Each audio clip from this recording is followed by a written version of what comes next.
मैं देखने लगे कोई गाल अक्सर रिक्वेस्ट करे सा भी जिवें हूं तू आकने पैसे मंगन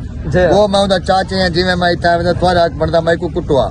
लेकिन तुम्हारी कमाल मेहरबानी तुसा प्यार देता है लेकिन इतना बदतमीज है असा इनके खिलाफ आवाज ही उठाई वदे तुसा सारे रल के आवाज उठाओ ये बंदे दा पुत बिल्कुल करके फायरा लवली दे विच उहा लेना कहना चलो जख्म शेखाम ते नाज़रीन हुन साडे दे पैवे ना सारी गल गलत कहनी होंदी वेला मुंडा लोगों को मिलण दे पैसे दिंदे बिल्कुल बिल्कुल। अस्सलाम वालेकुम संगत, क्या हाल है? ठीक ही वे तगड़े वे तबीयत से ठीक है। उम्मीद है कि सारे बिरा तरतीब चोसन चासे चोसन मोहल्ले चोसन संगत सारे कोलो बहुत बड़ी हस्ती आई वधिए चाचा नज्जू वेले मुंडे दा चाचा बकाया संगत अज दा व्लॉग मजेदार थी वाले जाए हाल तक सारी वीडियो को शेयर नहीं किया शेयर कर गिनो बकाया संगत चाचा नज्जू मिल पे और ढेर सारे दोस्तन टिक टाकर खोसे और जलील साहब और ढेर सारे शबीरू खोगा ढेर सारे बंदे संगत अज दा व्लॉग मजेदार थी वाले।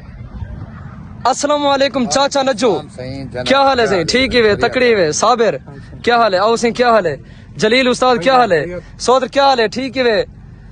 चाचा देवाल ठीक ही वे तकड़ी वे किवे तौसे दा माहौल जबरदस्त है। क्या बात है, जरा तौसा शरीफ वाला सबको प्यार देता है, कमाल मेहरबानी तुरा सारे ने सब मशकूर है और जलील कहेंगे दे भी मशकूर बड़ी है आते ते सारे पूरे तौसा शरीफ जैसा मशकूर है यार। बड़ी आती तौसे वाले अच्छे लोग हैं, मोहब्बते वाले जवान जिवें जलील उस्ताद है मोहब्बते वाला है ते वेले मुंडे दे घर में 4 बारी चक्कर लाया मेरे को मिला कहीं नहीं आई दे बारे क्या कीता मैंने पैसे तो बकाया हुन तुसा क्या आखसो इंजे बंदे दा क्या असा लोग इज्जत देवन वाले असा लोग उन्ने दा वीडियो देखण वाले उन्ने को अगु ते पहुंचावन वाले भला सारे कोलो पैसे गिनने अच्छा अच्छी गल है। देखण वाले कोई गाल अक्सर रिक्वेस्ट करे सा भी जिवें हूं तू आकने पैसे मंगन वो मैं उदा चाचे हैं जिवें मैं इता वे थोड़ा हक बनदा मैं को कुटवा लेकिन तुम्हारी कमाल मेहरबानी तुसा प्यार देता है। हां मोहब्बत है, तू बेगैरत दी वजह देखो थोड़ा इज्जत रहती है, थोड़ा अपना इखलाक है ते उनदी वजह तू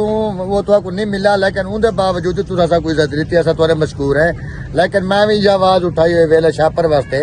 ना वेला शापर ये वेला गुंडा ही है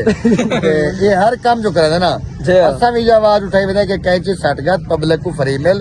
जिथू दा कोई दोस्त आवे तौसा शरीफ दा आवे डीजी का मकसद पाकिस्तान है कहीं कोना ना आवे ना वो फ्री मिल दूर आवे या नेड़े आवे लेकिन बेदीद बंदा है ते बेदीद ही रहे वेंदा इंदी इज्जत को नहीं यानी कि दोस्तां दी इज्जत नहीं कर सकदा बंदा। बिल्कुल बिल्कुल सही तुसा आप गए वे तो मैं हुन तो कुछ समझावा तो मेरा ख्याल है गाल मुक गई ना तुसा खुद गए वे तुम्हारे इलाके को तुसा डर सकदे वे भाई क्या इखलाक करे ने और काफी दोस्त आदर घर कोई वने ना उन्हें बाहर खड़ा होवे ना तो बंदा उन्हें नाम है बस वन फेस करने बच बने इमे बिल्कुल उता लोग बोतला पीवन लगे नाल दुकान ते उन्हें ओही खस गए उन्हें अपने पैसे लगे हो लेकिन इतना बदतमीज है असा इनके खिलाफ आवाज ही उठाई वदे तुसा सारे रल के आवाज उठाओ ये बंदे दा पुत बिल्कुल बिल्कुल सही अच्छा बन वने।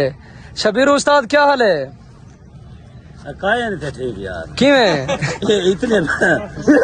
इतने बंदे ने वीडियो बनाए नहीं वो सारे आके ठीक है केरी करीम लेना खड़े मैं आखने में मैं करीम केरी लेना खड़े करीम पायोडीन है हां पायोडीन विच मिक्स करके फायरा लवली दे विच उहा लेना कहना चलो जख्म शेखाम ते काला रंग हुन चिट्टा थी आवे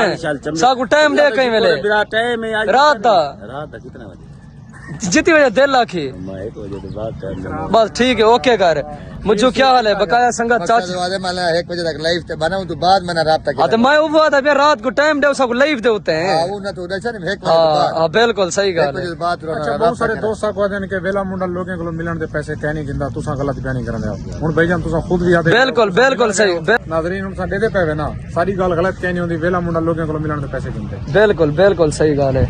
इंशाल्लाह राल के आवाज उठे सो पैसे गिनने छोड़ वैसे या काम करना छोड़ वैसे या पैसे गिनने देखते थे बिल्कुल बिल्कुल सही गल है। बकाया संगत अज दे व्लॉग दा एंड करने पे जिंदगी रहेगी ता अगली वीडियो मिलसो लव यू ठीक है।